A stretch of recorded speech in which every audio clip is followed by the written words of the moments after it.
So it's quite weird doing moderation when you're about to start the session and there's no audience, there's no kind of come in at the back, come to the seats down the front. All I can see is my colleagues. But well, there is light. That's and what we want. Probably all your colleagues. There's 24. Right. So my name's Richard Naylor. I'm one of the directors at a company called BOP Consulting.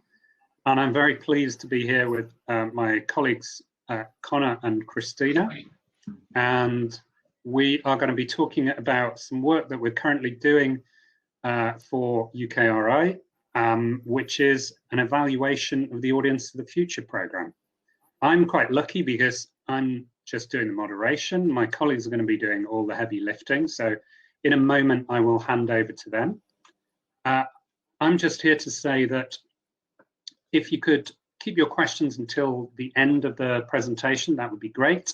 If you've got any burning questions and you don't want to forget them, then post them in the space function, and then we can pick them up at the end of the presentations.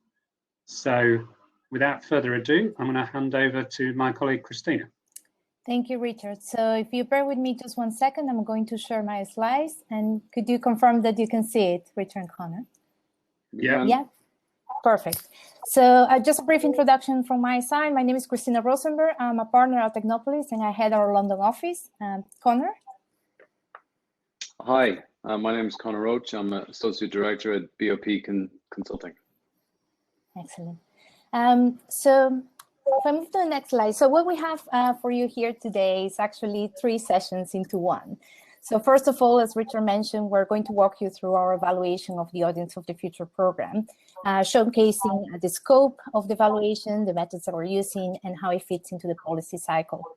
We're then going to move into presenting our sectoral analysis. So we are implementing some quite innovative techniques to try to measure the size of the creative immersive content market in the UK. And we're going to present to you how we have gone around doing that. And finally, we're going to present you a wider sector analysis of the creative immersive content from a more international point of view and making a deep dive into China. We're then going to open the floor. Hopefully we'll have even more than 15 minutes for your questions and to provide some answers to that. So if we move then to the first session on the evaluation in the evaluation of the Audience of the Future, just to provide you a bit of context, and I'm conscious that many of you may be aware of these, but back in 2017, the UK government set up what's called their industrial strategy that had as its main objective to support productivity and business growth in the UK. The industrial strategy sits across 5 main foundations that seem to be important for fostering productivity. And that includes interventions and support around what they call ideas, people, infrastructure, business environment, and places. The industrial strategy also builds across 4 main challenges or opportunities that have been seen to providing in the international stage, where there are some global trends and opportunities that can be exploited and that sit along quite well with the UK capabilities, thinking about its industrial composition, but also efforts around research and innovation. And that includes artificial intelligence and the data economy, the future of mobility, clean growth, and the aging society. The industrial strategy has a series of interventions and instruments that have been put in place in order to attain its objectives. One of those interventions is the so-called Industrial Strategy Challenge Fund that's being led by UKRI. That includes 22 programs that are challenge-led and quite focused across specific sectors and thematic areas, one of which is the Audience of the Future, which we're going to present in a bit more detail in a minute. There are other sort of investments and interventions that are being put in place to foster the objectives of the industrial strategy. That includes, for instance, the sectoral deal within creative industries and the creative cluster programs behind it. And then there are other suite of programs, including supporting international collaborations in RI, or, for instance, fellowships to support future leaders in innovation. The Audience of the Future program, more particularly, is a 33 million investment to support the UK in becoming a dominant market leader in the creative immersive sector by 2025. So it's quite an ambitious objective. It also has the objective of increasing the skilled workforce that can be available to create immersive content and to increase private investment in immersive technology. The program is delivered across 4 main strands, and that includes 60 million investment on a demonstrator program that actually is being implemented across 4 distinct projects. And the objective of those demonstrator programs are to create new immersive experiences, but to test them as well with larger audiences, so trying to test new business models and gather some evidence and data for it. Another strand or another intervention includes the Immersive Technology Accelerator, which aims to bring together innovators and investors. There are also around 8.6 million investments in what we'll usually call collaborative R&D programs. We're calling here grants and investments that are aimed to develop faster and more efficient immersive content and explore human-centered design. Finally, there is also a new center called the National Center for Immersive Storytelling that's being run by the National Film and Television School and the Royal Holloway University in London. So quite diverse set of different interventions that have the program as the overall umbrella for it. Our evaluation will then run or has been running across different stages. So we have started more than a year ago, a year and a half ago, with our first stage where we have basically planned this evaluation. We have developed a quite comprehensive evaluation framework where we have developed what we evaluators call the theory of change, which is a conceptual representation of the program, its activities, what it is intended to do, and what are the intended outcomes and impacts, and what could we describe as the causal change of events that will lead from activities to impacts, such that we can measure them over time. An important element as well of the evaluation has been, at the beginning of it, has been the baseline stage. So, and this is quite important to remark because not many evaluations actually benefit from being involved in the program for quite a period of time and being able to arrive at a stage when baseline data can be collected. And this is important because the baseline information allows us to track progress over time. So we have a starting point that we can use then to see how the program has progressed over time. I won't go into the detail of what we have done in the baseline, but needless to say, there has been a lot of activity around collecting data and designing tools and collecting data across the different strands that I presented a minute ago. As part of the first stage, we have also developed a process evaluation, and the process evaluation focused more on the design and implementation of the program per se, and hopefully as well allows providing some early insights into what has been working, not working in terms of the implementation, such that then it can inform future decisions about the program. Now we have then progressed into stage 2 and 3. In some, what we're doing at these various points in time is looking back, looking at the baseline, and then collecting information as things stand at the moment. We're right now at this moment on stage number 3. We are collecting some interim data, or have collected some interim data that will inform then our interim perspective of the program and evaluation. Finally, a year from now, a bit more than a year from now, we're going to be conducting our final evaluation and final report. All these different stages have come out with different reports that have been delivered, work in collaboration with UKRI and delivered to UKRI as well. Now, something that we wanted to highlight in this presentation is, well, to discuss with you and present to you is why we evaluate, why policymakers decide to evaluate, and why we consultants participate in that. And I think there are 2 important elements that one can take into account. The first one is a more, I would call it summative evaluation, summative element, which is basically when we're in the business of counting things. And this is mainly to explore the value for money of the program. So if we were to assess all the different things that the program has delivered, and if we were to add them up, can we then compare those benefits against the costs and investments of implementing that program? So that allows us to identify whether an intervention was worth doing in the first place, and then justify the need for further intervention in the future. So it justifies the need for that intervention now and then going forward if the evidence is there. That in itself allows to support an effective use of resources and maximize gains, so hopefully it allows to do that into the future. But there is a very important element of the evaluation which relates to learning and what we call the formative evaluation. And this is about trying to collect and codify what has worked well and less well in an intervention, and identify and learn from the successes and mistakes as well. That, again, will allow, hopefully, to make the programs more efficient and effective going forward. It also allows us to identify unplanned and unintended consequences and minimize those that are negative while the program is being implemented, but also, again, in future iterations.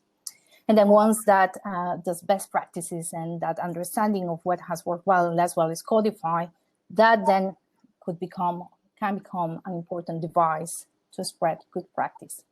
So ultimately, the intent of the evaluations is to inform future policy planning and action. And we can think about that vis-a-vis the policy cycle. So the diagram that you have in front of you with, I'm conscious, a lot of arrows, tries to present in an schematic way how policy decisions are made and how they evolve. So if I can place your attention on the red squares, if we can start with the issue identification, which is basically the point at which policymakers will identify the challenge that they have at hand or a gap in the system where there is justification for public intervention. Then we move across the diagram going from the identification of those issues and setting up an agenda, all the way to identifying what will be the relevant policy measures to address that, formulating that policy, all the way to implementing it, adopting it, and implementing it, and hopefully getting some feedback loops that allow then the cycle to start all over again. So then evaluations then sit in that cycle with the blue represented in the diagram with the blue boxes that you have in front of you. Sometimes, for instance, we can conduct ex-ante evaluations, which basically sits between the policy formulation and the adoption, where we make some estimates of what different policy options could deliver to help to make a final decision on what should be adopted and implemented. And then we have those inter and ex post evaluations, which go very much more in line with what I was describing about our program of evaluation with the audience of the future. And those lessons learned I was mentioning, and that measurement of value for money that sits then after the implementation, but as I say, hopefully provide useful feedback that could then inform the future policy cycles. So how we evaluate, if I present it in a very schematic and simplistic way, there are 4 pillars to that, and they're very much connect to what I have been describing as well. Around the audience of the future, we start with some structuring, so selecting the evaluation questions, the effects that could be evaluated in the criteria. We define indicators. We go into the field and collect the data. So we define the unit of analysis, observe the information. We analyze it, trying to make emphasis on issues of attribution and causality. And finally, we triangulate the evidence. In the audience of the future, how we have that in particular, we have collected information across 83 interviews across the different phases to gather views and perceptions and experiences.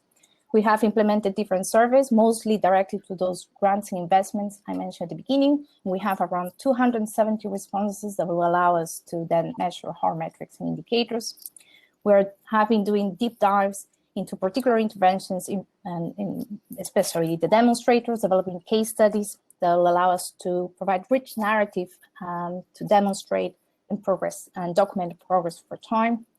And finally, we have 2 pillars in our analysis, which we're going to be presenting in the following sections, which is the sectorial analysis to track the evolution of the sector over time, and this wider market analysis to look at the program in a wider context.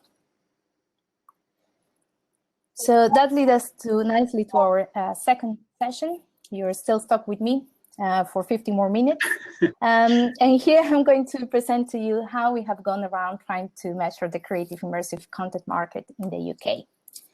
So doing so, it's a challenge for various reasons. And one of the most important reasons is that, well, to begin with, this is not a sector per se. And you wouldn't find and will not be able to find any standard classification that will allow us using existing data sets, like, for instance, national statistics provided by the ONS, to measure it. The businesses employees operating in this market cut across various sectors, and that includes even sectors that are not included or fall outside the current DCMS classification for the creative industries. Even if we were then to use that classification and then just compromise and say, okay, we're going to use an approximation on the basis of that, the national statistics suffer from time lags, meaning that it becomes really difficult to track progress in real time, or one needs to live with the fact that the lags are going to mean that the data that we provide, say, today, will be looking at how the sector looked like a couple of years ago or a year and a half ago. So to address those challenges, we're using what I think are quite innovative approaches to do so. And that includes, for instance, web scraping companies' websites using a series of keywords that allow us to understand the extent to which companies, at least the way that they present themselves to the outside world, are being active in this market. We then use that to link for information with Companies House, which is a data set that includes all the companies operating in the UK with some information about their size and where they have been established, but also allow us, very interestingly, to link with other, like, for instance, some that have information on equity deals in private investment, which I'm going to show to you in the following slides. We have also been using LinkedIn data to look at the workforce. And here I'm going to kind of spend a couple more minutes talking about LinkedIn, because I think it's quite a powerful tool and quite an innovative way of measuring this phenomenon. So if we think about LinkedIn, what LinkedIn data acts, or the platform acts as a pre-populated survey where users, us, have opted to share with the outer world details about our skills, experience, the industries in which we work, our role, seniority, gender, and employment history more generally. So that richness of data allows for people like us and our partners, Creator Technology, that are leading this package of analysis, to search for skills and keywords within people's profiles. And that is particularly relevant when we're looking at nascent sectors, as it is the case of the creative immersive content. It also allows us to give us the ability to track employees to their employers. So what do I mean by that? So we as individuals will probably have more incentives to highlight some of our particular skills when we're trying to explain our profiles. And those skills will then be more self-evident from a platform like LinkedIn rather than in comparison with a company's website. So for instance, if we want to identify people that are signaling that have some experience on virtual reality, just to give an example. And then finally, LinkedIn data is quite interesting because it has a very wide coverage. So right now, since the standard at the moment in the UK, we're talking about a membership of 28 million, meaning the number of people are based in the UK that are part of the platform. That is quite high in comparison with the entire UK workforce, which I think at the moment sits around 33 million. And also it has increased massively over the past 6 years. So in the following slides, I'm going to present to you one of the main results from this analysis. So we're going to be presenting you an analysis regarding number of companies, the characteristics of the workforce in terms of numbers, and also some results around this issue of private investment. So what you can see in the first table that you have in your left-hand side is that using these estimates and using this approach, we have identified that there are around 1,200 companies in the UK operating in the creative immersive content market.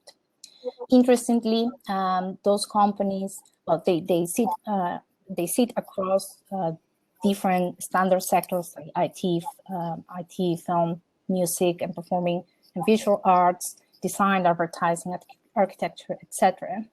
But also, interestingly, there is a number of companies that actually sit outside those sectors that are identified by DCMS as part of the creative industries. That's a result that's interesting on its own right, but also just provides further evidence that one needs to sometimes use these creative, innovative tools to try to look at these nascent sectors that will not fit into those standard categories. We find as well that companies that tend to operate in this sector, they tend to be the majority, for just about the majority of it, between 3 to 10 years old, with only 20% of them being younger than 3 years. There is also, as you can see in the map, an analysis of the distribution across regions. It may not be a surprise, but we find more companies operating in this sector in London, so we'll need to probably look at this also vis-a-vis the number of companies in the creative industries as well. And if we look at the top 5 cities based on the number of companies, then the ones that stand up are London, Brighton and Hove, Bristol and Bath, Manchester and Birmingham. So how do we then connect these results back to the Audience of the Future program? Well, these allow us to start understanding the level of penetration of the program. The program at the moment is supporting 136 companies that are direct beneficiaries or participants of the program. That means that every 10 out of 100 companies are being involved in the program, which is quite a high degree of penetration for a program that is of relatively small scale in terms of its investment. In terms of the workforce, what you are seeing in front of you is a diagram that looks at the number of employees across top 23 cities. And then we're drawing a comparison between the number of employees that are included in the creative industries following the DCMS classification. That gives us an idea of a specialization. So we look at the absolute numbers, and then we look at that in percentage, as a percentage of comparison with the creative industries. We have excluded London from the graph, as it will skew the statistics. But in London, we find 7,500 employees working in the creative immersive content, and that represents around 0.56% of the workforce in comparison with the DCMS classification. And 56% of them are working in full-time employment.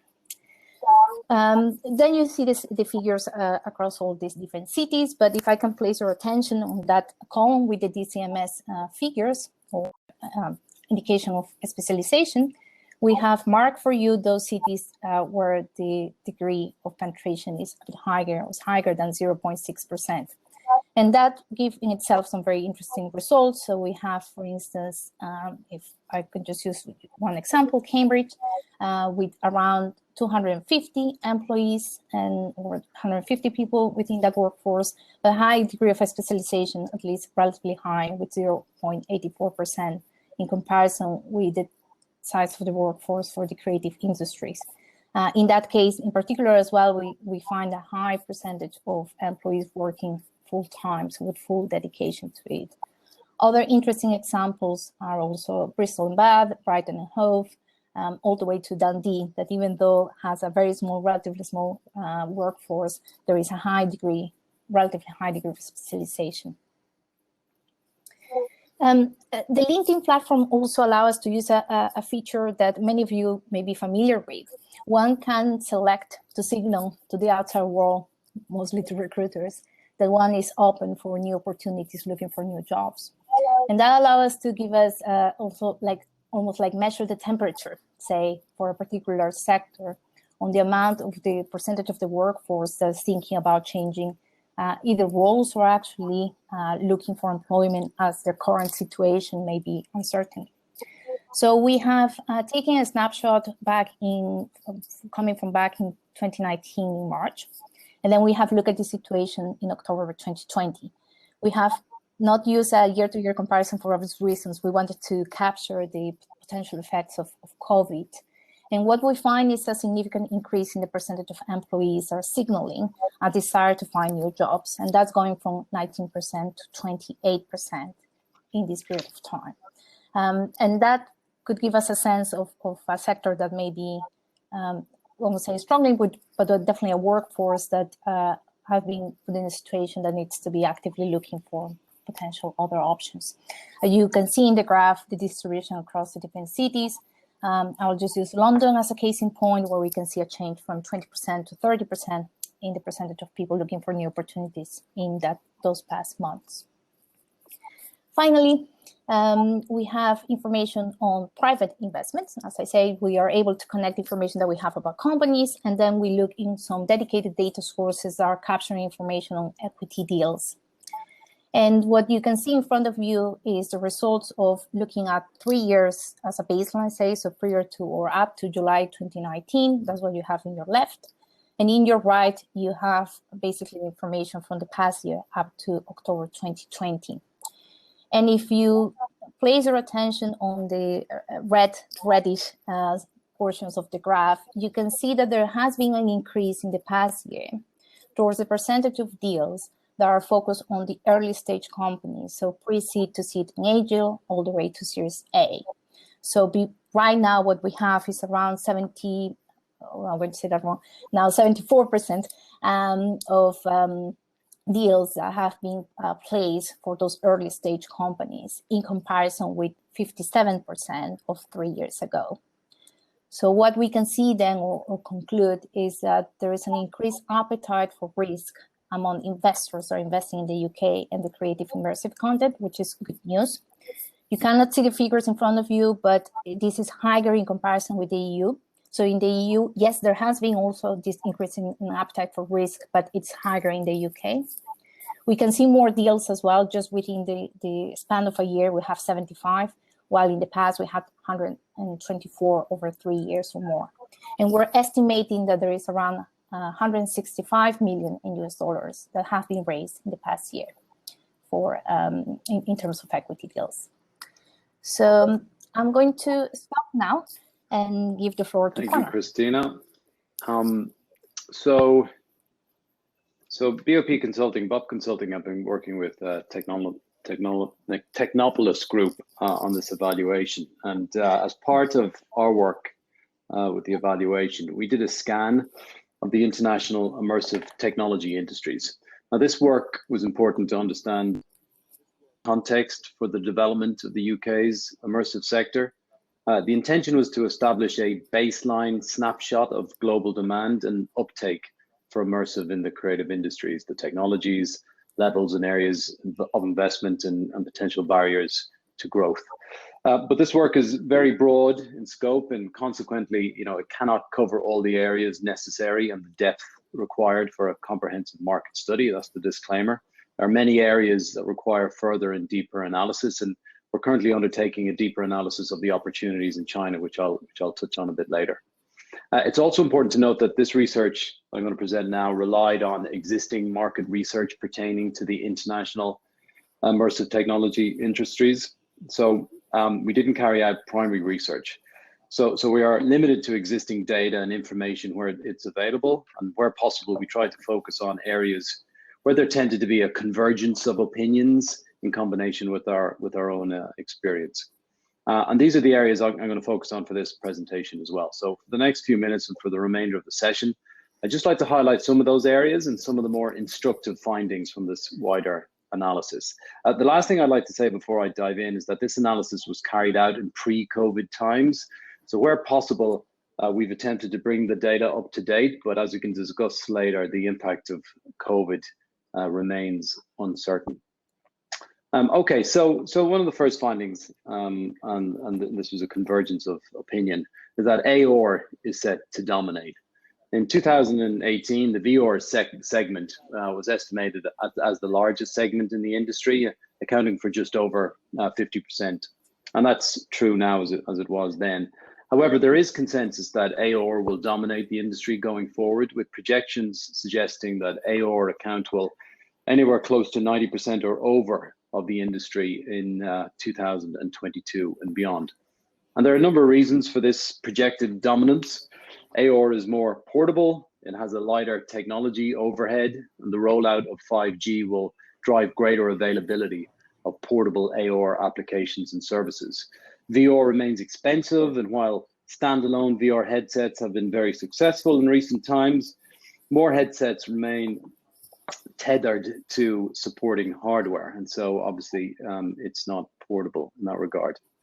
Distribution platforms for AOR have already converged to the Apple App Store and the Android Google Play Store, and Apple is likely to release some class of a AOR headset or hero device that will bring AOR headsets into the mainstream.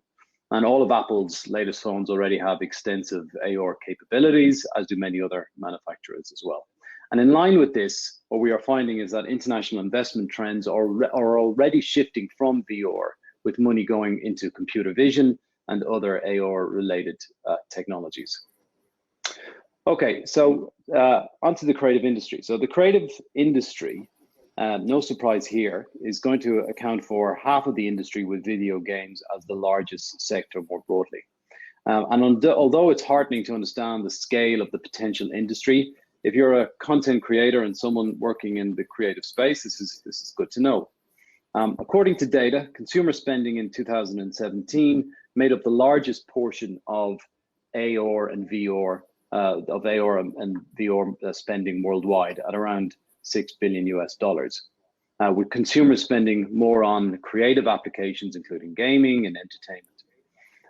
In 2025, it's projected that revenue from the creative industry related applications are projected to account for over 50% of the total industry. Now, that is a significant portion of an industry that, according to market research, is set to grow to over 160 billion US dollars. But a slight word of caution here. In the global film industries was valued at over approximately 40 billion US last year, 2019. So a lot of things need to happen between now and realizing that growth that's projected in the research. Unsurprisingly, video games will take the majority of the creative industry market revenues, followed by live events and what's described as video entertainment, which includes immersive films, installations, and yet to be defined experiences. But games is already very much the largest immersive technology sector, with 90% of VR owners using headsets to play games. And Pokemon, obviously the mainstream breakthrough, the recent mainstream breakthrough for AR, generating revenues of over 1 billion US this year alone. And for a mobile AR game, that's $4 billion US over the lifespan of the game itself. So there's, of course, likely to be a positive spillover between games and other creative sectors. So it's not just all about the games. Other creative sectors like music, set design, performing arts, and non-linear script writing, for example. Okay, so a little bit of a focus and a deeper dive on China. So that's the broader picture. And I want to spend a bit of time speaking about China and its impact on the industry, or likely impact on the industry. So according to recent Chinese market research, in 2019, the industry was worth approximately 750 million US dollars. And this represents around 10% of the global industry. I note that China already has the second largest film and video games industries internationally, recently surpassed by the US at #1, but that is likely to change again, I'm sure. And led by China, Asia is set to dominate the consumption of AR and VR for the next 5 years, driving more revenue than North America and Europe combined. So this is very significant, with China the largest single market for immersive in the long term. So why is this the case? How can we be certain about this? Well, in China, the government tends to have a disproportionate impact on the development of the industries and of the industries more generally.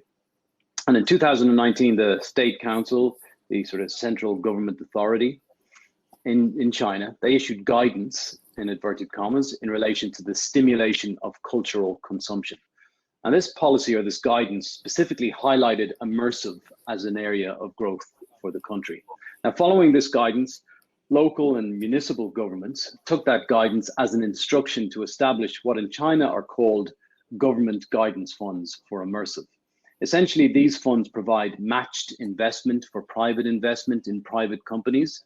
A private investor pledges to make an investment in a country in a particular sector that the government has provided guidance for, and then the government will then match that investment. And this provides greater security and less risk for the private investor, and of course increases investment in the sector overall in China. And since that guidance from the government, investment in immersive has exploded in the country. And according to market research, China now leads global investment in immersive technologies internationally. There are also 13 immersive research hubs across the country, driving research and innovation in this area. And this is in line with the government's Created in China policy. And it's more recent, what's called dual circulation policy. And these policies essentially look to create more sustainable consumption patterns by driving domestic consumption of locally produced goods and services.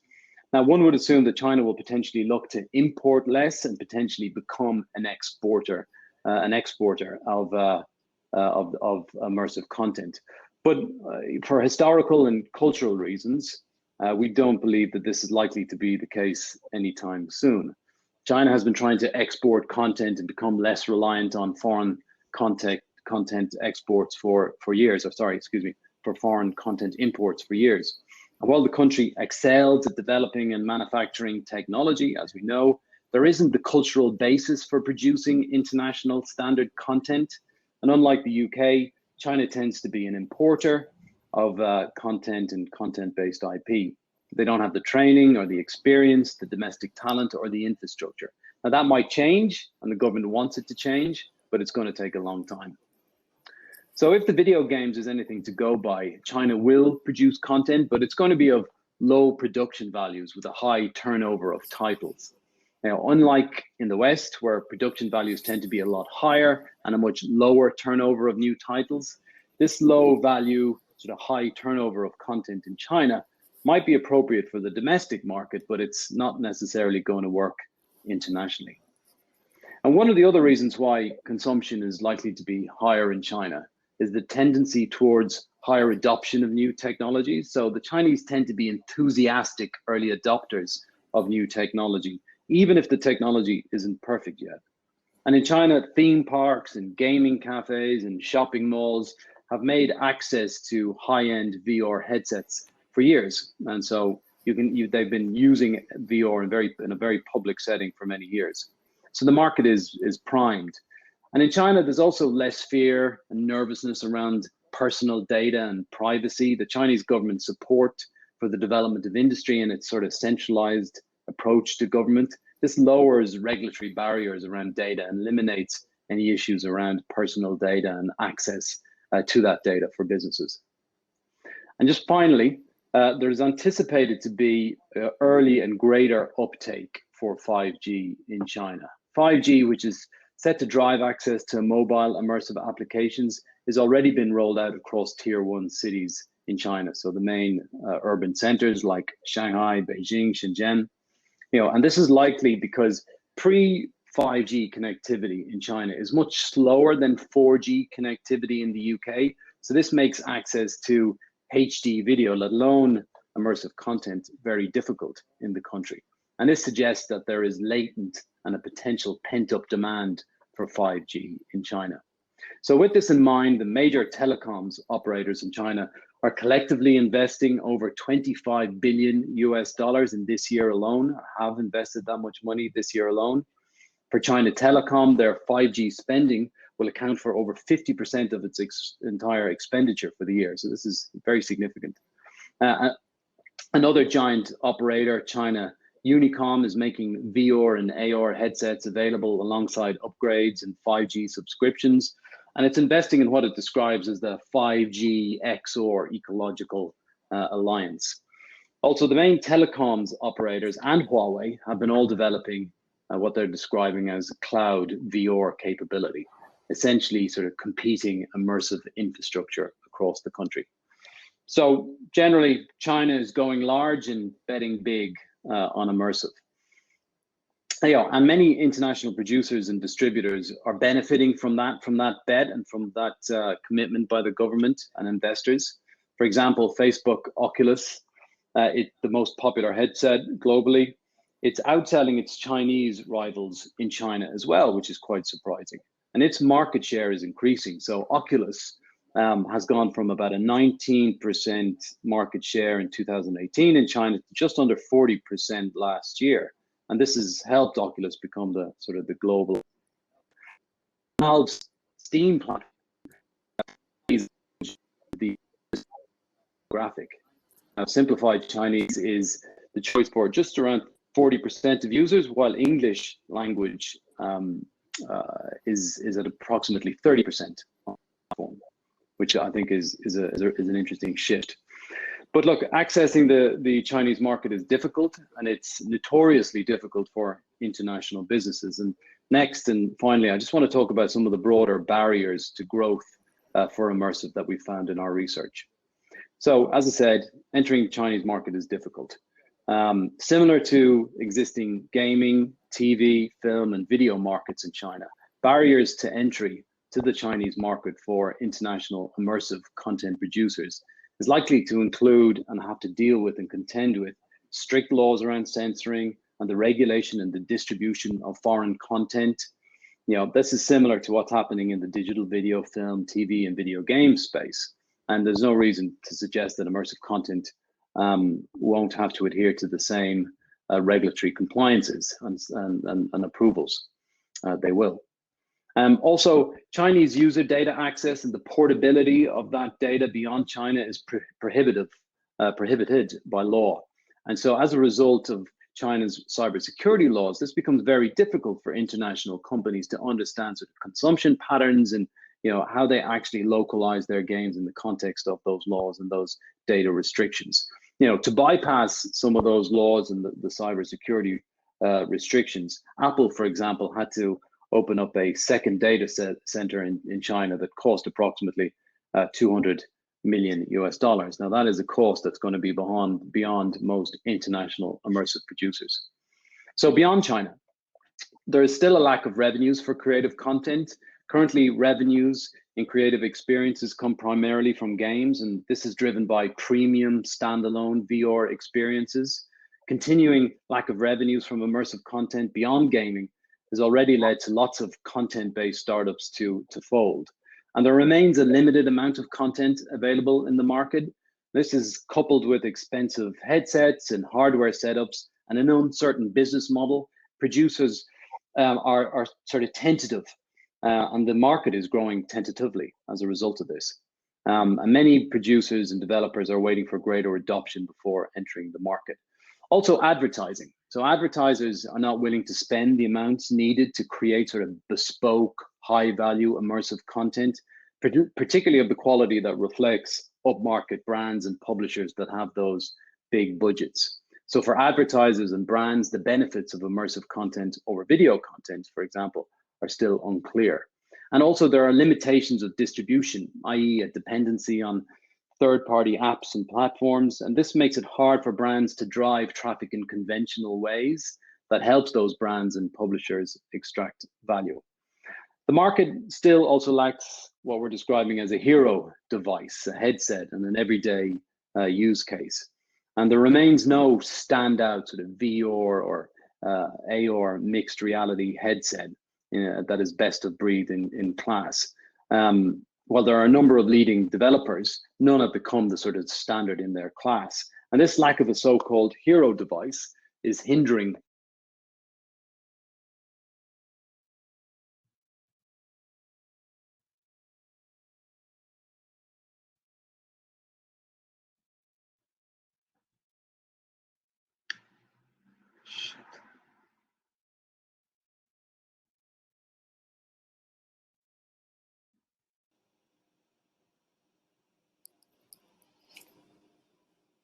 Connor, I'm sorry, I don't know if it's just me, but I have lost your audio just a minute ago, and it may be the same for others as well. Yeah, I think everybody, Connor. Oh. Yeah, I think it's a technical issue then. I don't think he can hear us. Yeah. I think it's... Connor, we've lost you.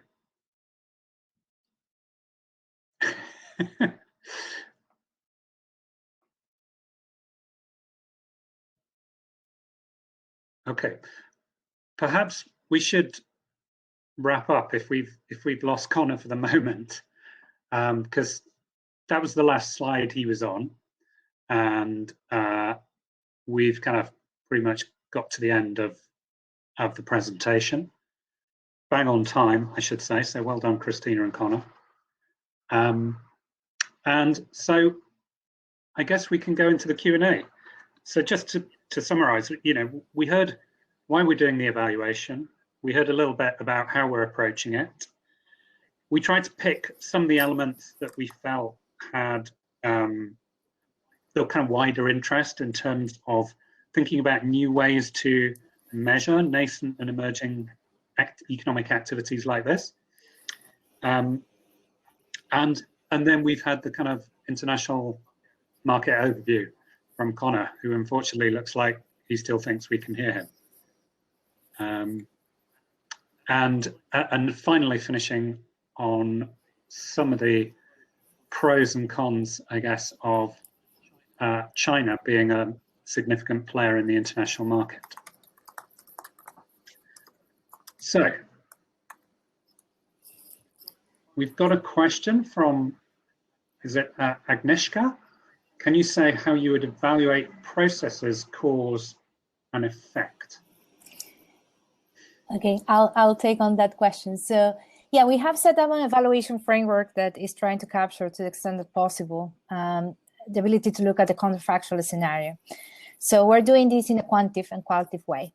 In a quantitative way, for the programs where that is appropriate, like for instance, the grants and investment, we are comparing what we call the treatment group, so the organizations that took part or are taking part in the program, and we're making that, making a comparison with what we call a control group, which is made out of the unsuccessful applicants. That will allow us to control for that counterfactual scenario and to be able to draw some conclusions around causality and attribution. That works for programs where you have a certain level of participation, so where the data is there, say in terms of numbers. There are others for which is a bit more difficult, like is the case of the demonstrators, which are for very distinct projects and programs. For those who are following a more qualitative approach, we had to use comparative unsuccessful case studies to draw qualitative comparisons between the two. But we're finding that the comparisons sometimes don't work at that qualitative level just because of the nature of the projects. But then where we're following it up is with, again, a qualitative analysis of trying to understand what's the value added of the program, what it has brought to the table, what makes it different from just having different sources of routes of funding, for instance. So trying to tease out that value added to be able to start thinking about that potential counterfactual scenario.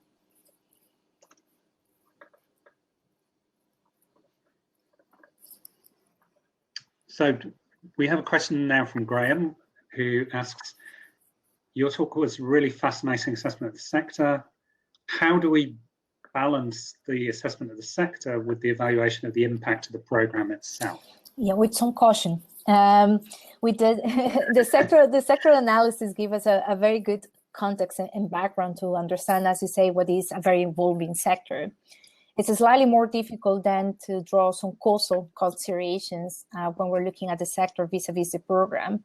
So we need to bring those together eventually at some point. What it allows us to do is to look at those counterfactual analyses that we're looking at the program level and size whether or not that's an impressive result.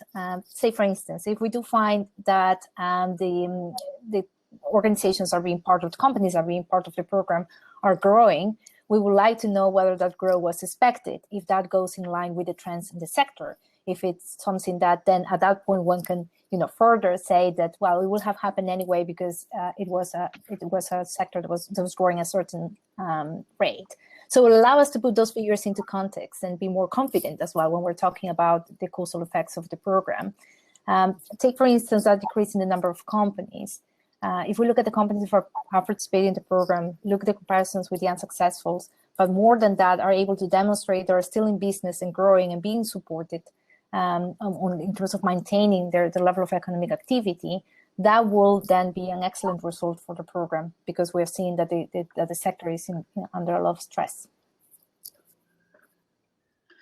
And I think in Christina's answer, we've sort of in part answered another question here from Andrada, which is around being able to evaluate the financial impact of the program in terms of companies that received the funds versus those that didn't. So as Christina was talking about, we have a kind of counterfactual analysis and we have a baseline, and then we'll have a post-program benchmark as well, so that we can then undertake what's known as a kind of difference in difference analysis.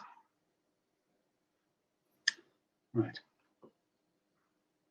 So a question from Martin. Will the final evaluation include specific corporate case histories? £33 million is a very big play in policy terms. Shall I answer that? Yes, go ahead. Yeah. One of the ways in which Audience of the Future is structured is that about half of that £33 million has been spent on 4 big demonstrator projects, which are consortium projects.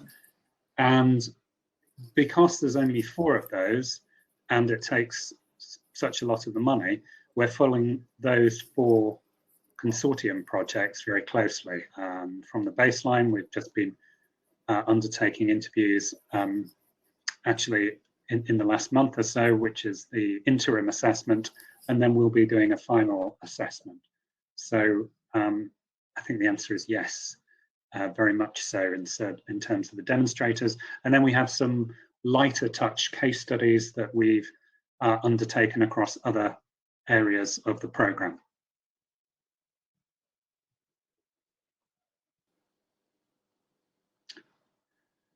Question on COVID and the potential impact of COVID on the creative immersive sector.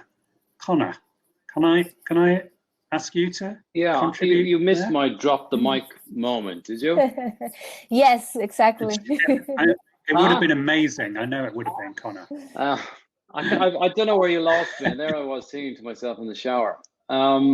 You were just about to talk about COVID, so perfect timing. Oh, okay, well that was literally my last thing to say. I mean, all I was going to say about COVID is to say that the fallout from COVID is uncertain, and that it's too early to project what that fallout will be and the impact will be. You know, I mean, many location and site-specific applications and experiences, you know, have obviously suffered greatly. I mean, for obvious reasons. But there is some evidence that online applications and experiences, virtual live events, immersive films, etc., have had a boost. And VR headset sales did spike in March and April this year, but then returned to previous levels, one assumes, when the weather improved. But look, you know, it's unclear whether that interest in online immersive experiences will sustain. Will it remain once we're all allowed to be in a room together again?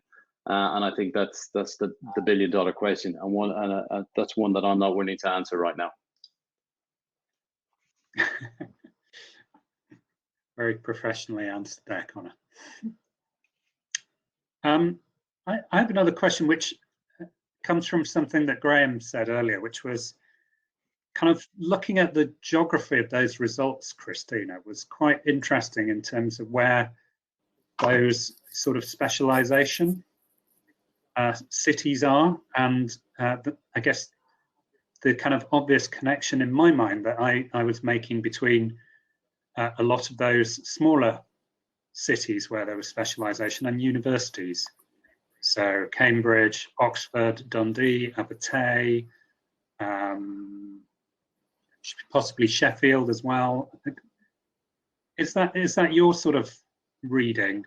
Brighton, of course, when you look through them. Yeah, that's a very interesting point. So we don't have the evidence right now, but there seems to be a connection there. And without wanting to give us more work, that's actually something that can be tested.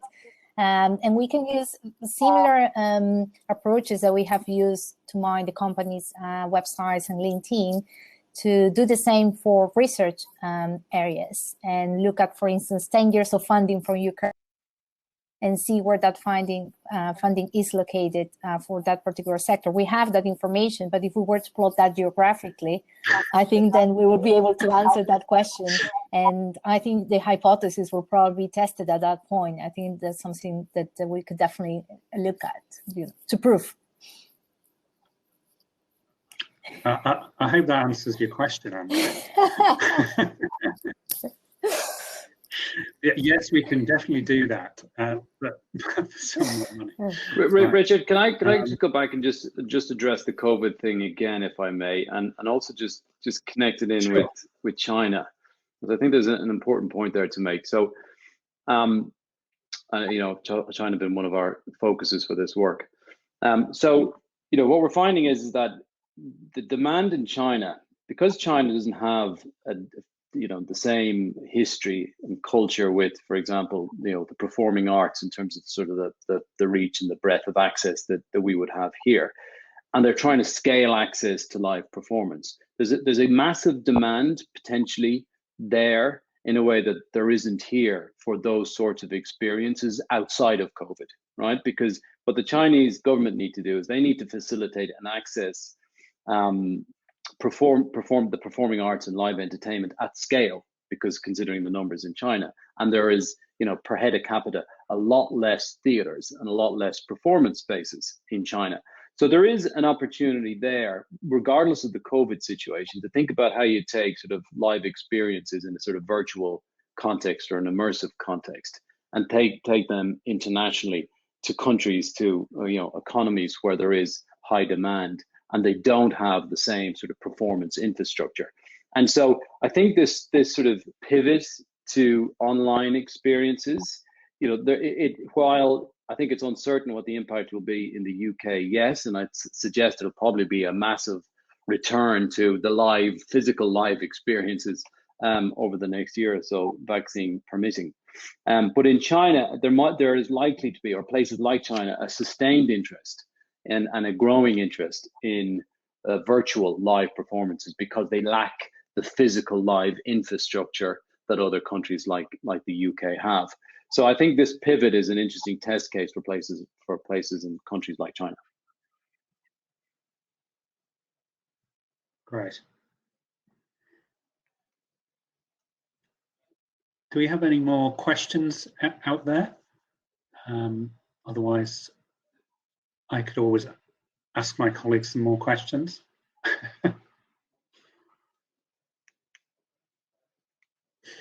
One of the things I was thinking of in relation to COVID was, what's the challenges for evaluation within COVID, particularly in terms of attributing change to a program which is operating in an environment which is radically changed from when it was conceived and planned and designed.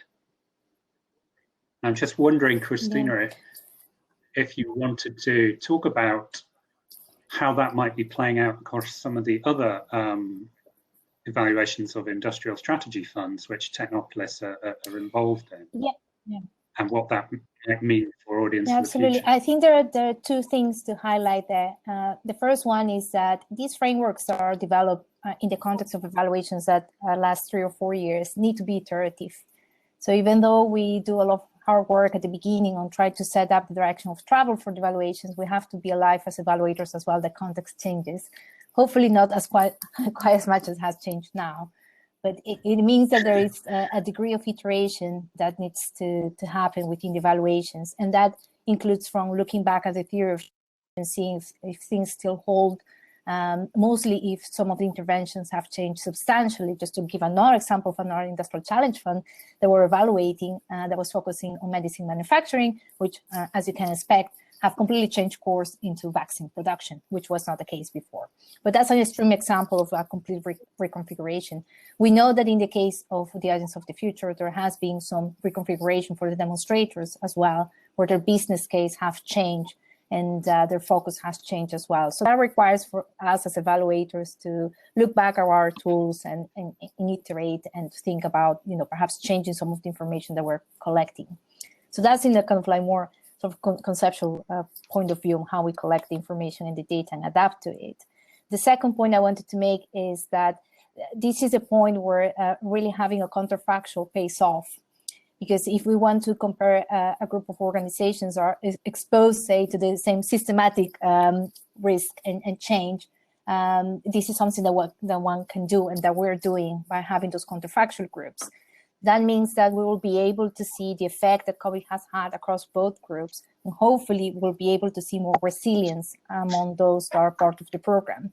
That means that then, without counterfactual, if we were to see a contraction among those who are participating in the program, we may conclude, well, the program hasn't really made the difference. Not to be green, but right now with the counterfactual group, at least we can say it could have been worse, right? And we can explore whether or not and how the program has allowed for that resilience to happen now and into the future. So I think those are a couple of things to remark there. We've got a question from Martin. Going back to the top of Christina's presentation, what would success look like, especially as regards private investment?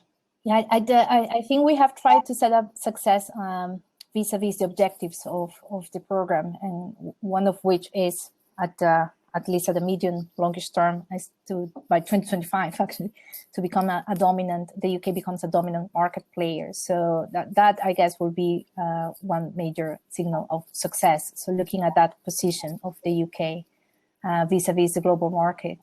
I don't think we're necessarily looking at targets for private investment, but surely an increase in private investment towards the UK that can be directly linked to the program one, but also a change in the kind of like wider ecosystem would be a positive case as well. And we're seeing that. We have seen an increase, even in these current circumstances. COVID, we see more activity and more appetite for risk in comparison with the past 3 years, which is a very positive result. Now it's part of our job to try to link that back to the program itself and see if we can reasonably link it to some of the investments that the program have made. Great. Connor, I have a question for you, which is, oh, sorry, we've got a question from Agnieszka. Have we created recommendations for policy yet? Not for policy yet, but we have in the past provided recommendations for the program itself as part of the process evaluation. But I think the policy recommendations is probably something that we do need to start thinking about at this stage in the evaluation. Yes. So just to be clear from what Christina said, in the first part of our work, we were looking at the design and implementation of the delivery of the program, if you like it, in terms of its early stage. So we made some recommendations related to that, and including the governance of the program as well. But as for sort of policy recommendations regarding, I guess, the immersive sector and the development and promotion thereof going forwards, we haven't got to that stage. Question from John. Is there an equality, diversity and inclusion dimension to the evaluation? Christina, do we want to pick that one up? Or? And that's mainly because UKRI at the moment places quite an importance on that dimension across all the evaluations. So all the evaluations need to capture that. I think it's fair to say that the program hasn't been necessarily designed around those dimensions, but we're trying to at least capture information on gender composition of teams, for instance. I know it's a very light touch approach to thinking about equality, diversity, and inclusion, but these are first statistics that are going to start feeding back at the program level. What we have recommended to UKRI more generally across our evaluations as well is that it would be quite useful to start, us collectively start unpacking what that means, equality, diversity, and inclusion across the different programs, such that we can start like testing it a bit better as well in more detail. Great. So now I get to ask Connor my question, which was, in your description of the Chinese market, Connor, you simultaneously hold out this kind of great opportunity in terms of very well describing the demand and the opportunity, whilst also, on the other hand, describing the great barriers to that opportunity. So I'm just wondering whether it will always be a sort of the golden apple that is forever out of reach for UK producers and companies, or whether actually there are ways around those barriers. Yeah, this is the great Chinese conundrum. That the opportunities are so vast, so huge, but can you ever actually get access to them? I think there's a couple of things in that. And look, UK firms have been successful in China. I mean, in the past, in other sectors, whether it's TV, film, and others. And they remain successful. Aardman, for example, huge player in China. But these are large institutions, tend to be. These are established companies that have a very clear sort of product that's already viable. That can be sort of dropped into the market there, so to speak. And if you're at that scale and you have the clout to operate at that level in China, yeah, you'll be a success. But the big issue for the creative industries in the UK is that there's an asymmetry to the size of the companies in terms of the size of the typically state-owned media enterprises that exist in China versus the sort of the five-man garage shops that sort of operate in the UK, and that sort of tend to make up the majority of the sector, are much smaller nimble, agile companies. And also it's a network of individuals as opposed to sort of big, singular enterprises. And that makes things very difficult, because to be successful in China, it takes time. It takes a long time. You need to be committed. You need to find the right partners. You need to continue to make investments over a long period of time to find the right people to work with, to understand the market, to understand your entry point. And how do you connect the smaller companies in the UK to the much larger state enterprise media groups that operate in China? That's the big problem that needs to be solved. And I think, yeah. And by a long time, Connor, how long are we talking? 2 or 3 years, or are we talking 5 to 10 I think years? it's much more 5 to 10 years. I mean, Richard, I was out there for 6 years or so, and I felt that, I just to let the group know, and a bit of sharing, that I was living in Shanghai up until January this year, but because of the pandemic, we had to abruptly leave and we were unable to return. And we'd been out there for 6 years, and I really felt that we were only scratching the surface, or beginning to scratch the surface of of not just what the opportunities were, but how you access those opportunities. And that's, Richard, as you know, a huge commitment. It's expensive commitment. I mean, the one would suggest that you would reap the rewards, but as I said, it's a long game.